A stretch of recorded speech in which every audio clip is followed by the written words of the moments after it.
Bismillahirrahmanirrahim. Assalamualaikum warahmatullahi wabarakatuh. Alhamdulillahirabbil alamin wa bihi nasta'in ala umuri dunya waddin. Assalatu wassalamu ala asrofil anbiya'i wal mursalin sayyidina Muhammadin wa ala alihi washabbihi ajmain, amma ba'du. Baik, di sini saya akan menjelaskan tentang materi motivasi dalam mata kuliah administrasi dan supervisi pendidikan, yang mana mata kuliah ini diampu oleh Bapak Fikri Farin MPDI untuk memenuhi tugas mata kuliah administrasi dan supervisi pendidikan.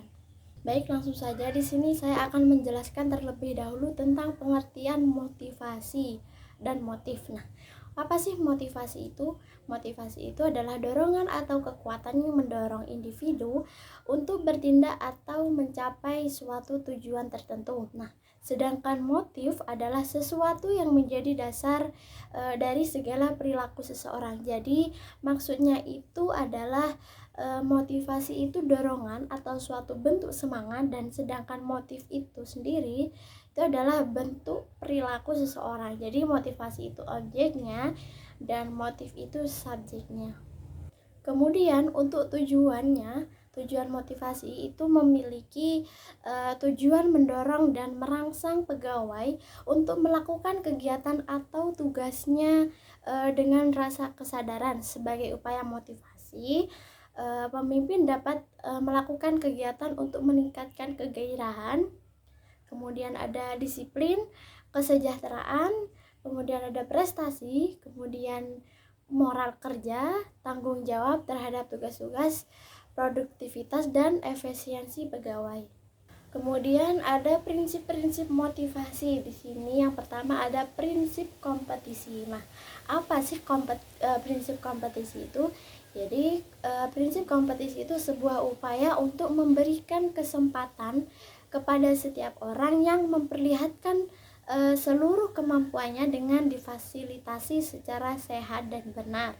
Kemudian yang kedua yaitu ada prinsip pemacu.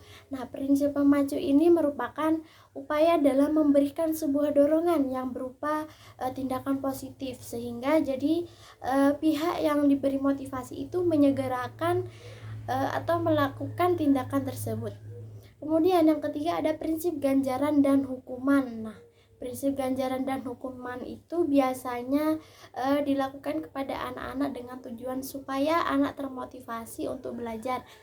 Misalnya apabila tidak belajar maka tidak akan diberikan uang jajan dan sebaliknya. Nah, apabila rajin belajar dan rankingnya naik, maka akan diberikan sepeda, seperti itu. Kemudian yang keempat ada kejelasan dan kedekatan tujuan. Nah, dalam prinsip kejelasan dan kedekatan ini dimaksudkan bahwa apabila suatu pekerjaan sudah jelas dipahami, maka akan memberikan dorongan tersendiri bagi orang yang mengerjakan tersebut. Jadi sehingga tidak ada lagi hal yang meragukan pada saat pekerjaan itu berlangsung. Karena apabila suatu pekerjaan belum dapat dipahami secara utuh, itu akan mengurangi semangat untuk mengerjakannya, seperti itu. Kemudian yang kelima itu ada pemahaman hasil. Nah, pemahaman hasil itu adalah suatu pengetahuan atau pengertian dari seseorang dalam memahami hasil kerja yang akan diperoleh nantinya setelah pekerjaan tersebut selesai. Nah, apabila hasil yang akan diperoleh sudah dapat diprediksi dan dipahami, maka dapat memberikan motivasi pada seseorang untuk lebih giat dalam melakukan pekerjaannya. Nah, kemudian prinsip yang keenam itu ada pengembangan minat. Nah, dalam prinsip pengembangan minat ini merupakan prinsip yang benar-benar menyesuaikan dengan kondisi orangnya yang diberi motivasi tersebut. Karena ini bertujuan bahwa minat seseorang itu bias dijadikan dorongan untuk meningkatkan semangat kerjanya. Kemudian yang ketujuh ada lingkungan yang kondusif. Nah, lingkungan yang kondusif itu sebenarnya dapat memberikan motivasi bagi seseorang untuk bekerja. Karena apa?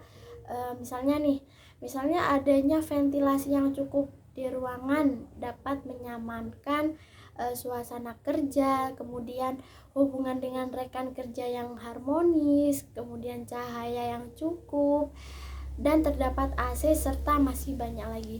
Kemudian yang kedelapan, ada keteladanan. Nah, prinsip keteladanan itu adalah bentuk motivasi yang datang dari luar secara tidak langsung ya, karena prinsip ini merupakan figur dari seseorang seperti dari atasan atau pemimpin. Oke, selanjutnya jenis motivasi. Nah, jenis motivasi itu dalam mata kuliah ini tuh dibagi menjadi dua, yaitu motivasi intrinsik dan motivasi ekstrinsik. Nah, motivasi intrinsik itu adalah motivasi yang berasal dari dalam individu sendiri, sedangkan motivasi ekstrinsik adalah motivasi yang berasal dari luar individu. Untuk teorinya itu ada teori humanistik dan teori behavioristik yang ada dalam motivasi, seperti itu. Baik, kemudian faktor-faktor motivasi. Nah, dalam hal ini ada beberapa poin dari faktor-faktor motivasi, yaitu yang pertama ada kebutuhan manusia, kemudian kebutuhan hubungan, kemudian kepemimpinan perangsang, kemudian ada supervisi, kemudian sikap dan semangat, serta disiplin. Baik, untuk yang terakhir ada teknik-teknik motivasi. Nah, dari beberapa teknik yang bisa digunakan oleh atasan itu biasanya untuk meningkatkan motivasi pegawainya itu yaitu dengan memberikan gaji yang cukup, kemudian memperhatikan kebutuhan sosialnya, dan memperhatikan harga diri dan lain sebagainya. Baik, cukup sekian yang bisa saya sampaikan. Mungkin dari awal video sampai akhir video ada kata-kata yang kurang jelas maupun kata-kata yang salah. Saya mohon maaf yang sebesar-besarnya, dan semoga video ini bermanfaat bagi yang menonton. Terima kasih. Assalamualaikum warahmatullahi wabarakatuh.